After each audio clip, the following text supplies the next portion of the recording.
Okay, check out nyo to. Ito yung nabibili sa Shopee or Lazada. Pero nakuha ko to sa Shopee. So most ng reviews maganda naman, pero yung iba sira daw. Pero check nyo to. Ayan, check natin ha. Kung paano mag-iiba yung ayan.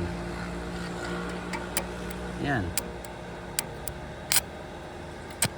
Nag-automatic dim siya. So effective siya guys. Kung gusto nyo makabili nito, lagay ko yung link dyan sa description or dun sa mismong video. Effective siya. Nasira ko na to dati pero napagana ko, pinunasan ko lang, tapos gumana ulit yung sensor. Malaking bagay siya kasi baguhan lang naman ako mag-welding. Pero check nyo, iba-iba yung ayan, nag-automatic dim siya. Ayan. Ayan. Lapit natin yung ayan. Ayan o. Ginagamit ko na rin siyang shades paminsan-minsan kasi para siyang polarized. Kaya check out na kayo guys sa Shopee.